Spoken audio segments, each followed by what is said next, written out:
Sri Krishnaya Paramatmane Namaga. Mahabharatham, Chapter 16, The Slaying of Bakasura. In the city of Ekachakra, the Pandavas stayed in the guise of Brahmanas, begging their food in the Brahmana streets and bringing what they got to their mother, who would wait anxiously till their return. If they did not come back in time, she would be worried, fearing that some evil might have befallen them. Kunti would divide the food they brought in two equal portions. One half would go to Bhima, the other half would be shared by the other brothers and the mother. Bhima, being born of wind god, had great strength and a mighty appetite. Brikodhara, one of the names of Bhima, means wolf-bellied. And a wolf, looks always famished. And however much it might eat, its hunger is never quite satisfied. Bhima's insatiable hunger and the scanty food he used to get at Ekachakra went ill together. And he daily grew thin, which caused much distress to his mother and brothers. Sometime later, Bhima became acquainted with a potter for whom he helped and fetched clay. The potter in return presented him with a big earthen pot that became an object of merriment to the street urchins. One day when the other brothers had gone to beg for alms, Bhimasena stayed behind with his mother, and they heard loud lamentations from the house of their Brahmana landlord. Some great calamity surely had befallen the poor family, and Kunti went inside to learn what it was. The Brahmana and his wife could hardly speak for weeping, but at last the Brahmana said to his wife, "O unfortunate and foolish woman, though time and again I wished we should leave this city for good, you would not agree. You persisted in staying that you were born and bred here, and here you would stay where your parents and relations had lived and died. How can I think of losing you, who have been to me at once my life's mate, loving mother, the wife who bore my children, nay, my all in all? I cannot send you to death while I keep myself alive.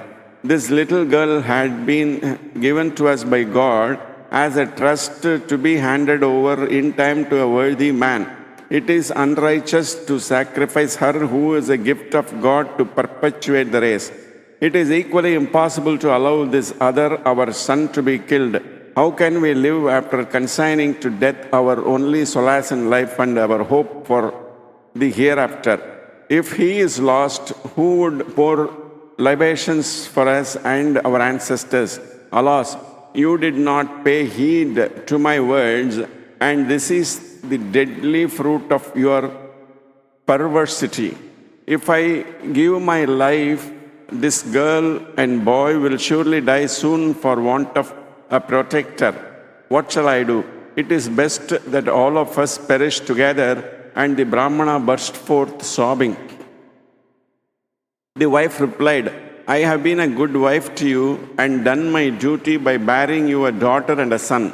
You are able, and I am not, to bring up and protect your children. Just as cast out offal is pounced upon and seized by rapacious birds, a poor widowed woman is an easy prey to wicked and dishonest people. Dogs fight for a cloth wet with ghee, and in pulling it hither and thither, in unclean greed, tear it into foul rags. It would be best if I am handed over to the Rakshasa. Blessed indeed is the woman who passes to the other world while her husband is alive. This, as you know, is what the scriptures say. Bid me farewell. Take care of my children. I have been happy with you. I have performed many meritorious actions. By my faithful devotion to you, I am sure of heaven. Death has no terror for one who has been a good wife. After I am gone, Take another wife, gladden me with a brave smile, give me your blessing and send me to Rakshasa. Hearing these words of his wife, the Brahmana tenderly embraced her and utterly overcome by her love and courage, he wept like a child. When he could find his voice, he replied, "O beloved and noble one, what words are these? Can I bear to live without you? The first duty of a married man is to protect his wife. I should indeed be a pitiful sinner if I lived after giving you up to the Rakshasa, sacrificing both love and duty." The daughter who was hearing this piteous conversation now interposed with sobs, "Listen to me, child though I be, and then do what is proper. It is me alone that you can spare to the Rakshasa. By sacrificing one soul, that is myself, you can save the others. Let me be the little boat to take you across this river of calamity." In like manner, a woman without a guardian becomes the sport of wicked people who drag her hither and thither. It is impossible for me to protect two fatherless orphans, and they will perish miserably like fish in a waterless pond. If both of you pass away, both I and this little baby brother of mine will soon perish unprotected in this hard world. If this family of ours can be saved from destruction by my single death, what a good death mine would be. Even if you consider my welfare alone, you should send me to the Rakshasa. At these brave words of the poor child, the parents tenderly embraced her and wept. Seeing them all in tears, the boy, hardly more than a baby, started up with glowing eyes, lisping, "Father, do not weep. Mother, do not weep. Sister, do not weep." And he went to each and sat on their lap by turns.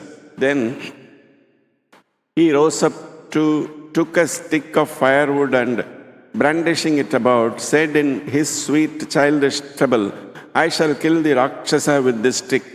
The child's action and speech made them smile in the midst of their tears, but only added to their great sorrow. Feeling this was the moment for intervention, Kunti Devi entered and inquired for the cause of their sorrow and whether there was anything she could do to help them. The Brahmana said, "Mother, this is a sorrow far beyond your aid. There is a cave near the city where lives a cruel and terribly strong Rakshasa named Bakasura. He forcibly seized the city and kingdom 13 years ago. Since then he has held us in cruel thraldom. The Kshatriya ruler of this country has fled to the city of Vetrakia and is unable to protect us. This Rakshasa formerly used to issue from his cave whenever he liked and, mad with hunger, indiscriminately kill and eat men, women and children in this city. The citizens prayed to the Rakshasa to come to some sort of stipulation in place of this promiscuous slaughter. They prayed, "Do not kill do not kill us wantonly at your whim and pleasure. Once a week we shall bring you sufficient meat, rice, curds and intoxicating liquors and many other delicacies. We will deliver these to you in a carriage drawn by 2 bullocks, driven by a human being, taken from each house in turn. You can make a repast of the rice along with the bullocks and the man, but refrain from this mad orgy of slaughter." The Rakshasa agreed to the proposal. From that day, this strong Rakshasa has been protecting this kingdom from foreign raids and wild beasts. This arrangement has been in force for many years. No hero has been found to free this country from this pest, for the Rakshasa has invariably defeated and killed all the brave men who tried. Mother, our legitimate sovereign is unable to protect us. The citizens of a country whose king is weak should not marry and beget children. A worthy family life with culture and domestic happiness is possible only under the rule of a good, strong king. Wife, wealth, and other things are not safe if there be no proper king ruling over us. And having long suffered with the sight of others' sorrow, our own turn has come now to send a person as prey to the Rakshasa. I have not the means to purchase a substitute. None of us can bear to live after sending one of us to a cruel death. And so I shall go with my whole family to him. Let the wicked glutton gorge himself with all of us. I have pained you with these things, but you wish to know. Only God can help us, but we have lost all hope even of that. The political truths contained in the story of Eka Chakra are noteworthy and suggestive. Kunti talked the matter over with Bhimasena and returned to the Brahmana. She said, "Good man, do not despair. God is great. I have 5 sons. One of them will take the food to the Rakshasa." The Brahmana jumped up in amazed surprise, but then shook his head sadly and would not hear of the substituted sacrifice. Kunti said, "O Brahmana, do not be afraid. My son is endowed with the superhuman powers derived from mantras and will certainly kill this Rakshasa, as I have myself seen him kill many other such Rakshasas. But keep this as a secret, for if you reveal it, his power will come to naught." Kunti's fear was that if the story got noised about, Duryodhana's men would see the hand of the Pandavas and find out their whereabouts. Bhima was filled with unbounded joy and enthusiasm at the arrangement made by Kunti. The other brothers returned to the house with arms. Dharmaputra saw the face of Bhimasena radiant with joy, to which it had been a stranger. Inferred that he was resolved on some hazardous adventure and questioned Kunti, who told him everything. Yudhishthira said, "What is this? Is not this rash and thoughtless? Relying on Bhima's strength, we sleep without care or fear. Is it not through Bhima's strength and daring that we hope to regain the kingdom that has been seized by our deceitful enemies? Was it not through the prowess of Bhima that we escaped from the wax palace? And you are risking the life of Bhima, who is our present protection and future hope. I fear your many trials have clouded your judgment." Kunti Devi replied, "Dear sons, we have lived happily for many years in the house of this Brahmana. Duty, nay, man's highest virtue, is to repay the benefit he has enjoyed by doing good in his turn. I know the heroism of Bhima and have no fears. Remember who carried us from Varanavata and who killed the demon Hidimba. It is our duty to be of service to this Brahmana family." After a fierce battle, the Rakshasa Bakasura was slain by Bhima, who pretended to bring him a cartload of food. With this, chapter 16 is complete.